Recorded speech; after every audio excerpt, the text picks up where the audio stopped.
Hello and welcome back to the Sommelier's Corner tasting portion. My name is David Horn with the Keye Team.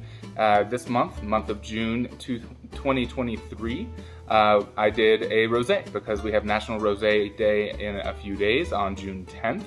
And my wife loves rosé, so what better way to celebrate? There are 3 methods to making a rosé.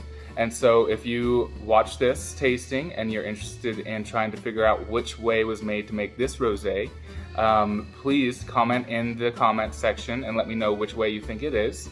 I would be curious to see what you think. There are 3 methods. You have the direct press method, you have the Sainé bleed method, and then you have the blending method. Technically this is a blend because it is made from many grapes out of the Southern Rhône area, including Grenache, Syrah, Mourvèdre, Cinsault, Beurre Blanc. So all of those are absolutely fantastic, but they use those grapes to, press and make this wine because it's a vineyard blend. So I'm curious to think what you think, whether they're blending a red and white, whether they're doing the Sainé method or the direct press only. And yeah, so comment and comments on that, and let's get right to the tasting.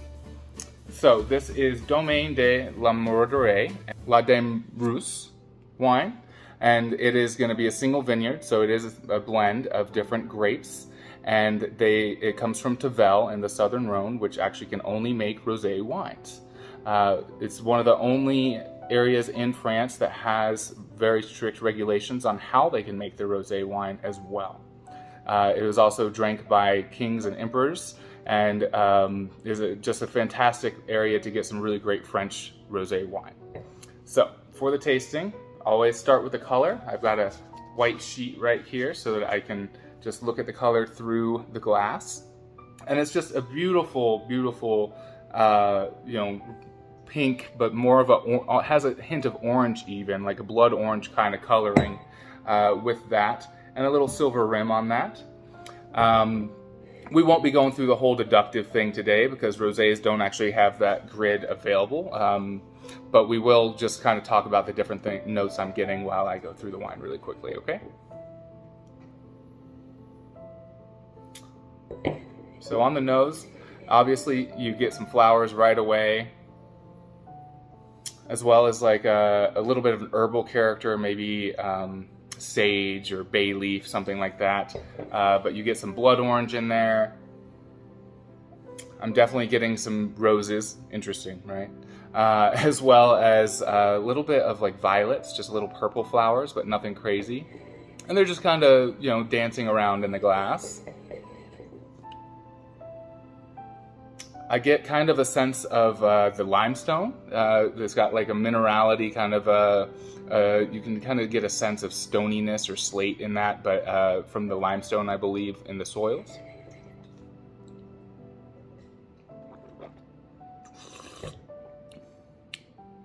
One interesting thing about Tavel wines, rosés, is a lot of rosés are lower in alcohol, but rosés in Tavel have to be a minimum of 11% alcohol, which puts them a little bit on the higher range there for sure.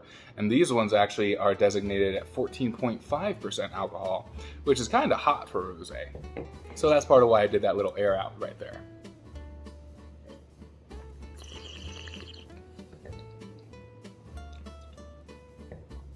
You get a lot more fruits on the palate. You get oranges, strawberries, raspberries, even like watermelon in there. And that minerality that I kind of sense on the nose is in there. Like it's very dry, even though it has a high alcohol. It's got very great acid. It's carrying on my palate. I'm actually salivating as I'm talking. So that's how you know it has a really great acid. It's has a little bit of like tannic, phenolic bitterness on the gums, which is a hint at what kind of method they're probably using as well.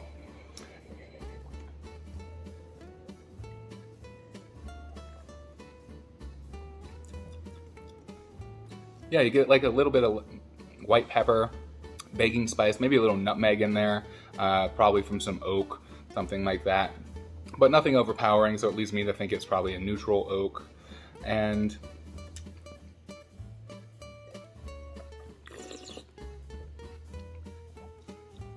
yeah, some vanilla.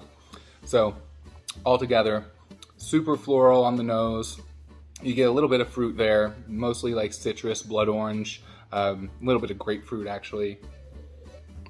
And then on the palate, it's all berries all the time. You get strawberry, raspberry, black raspberry, you get some cherries, and then you do get just a little bit of that citrus as well, some blood orange, or actually more of a candied orange on the palate. Really great acid. Literally, my mouth is still salivating right now. So just a great wine for the summer. Really light and refreshing, but still has a rounder body on it. Just because of the styles in which these rosés and Tavel are made, and they're using bigger grapes that have a little bit more structure to them. I do hope you enjoyed this. I really enjoy making these videos for you. If you have any questions at all, don't hesitate to reach out to me. I'm happy to help anytime. Have a great day.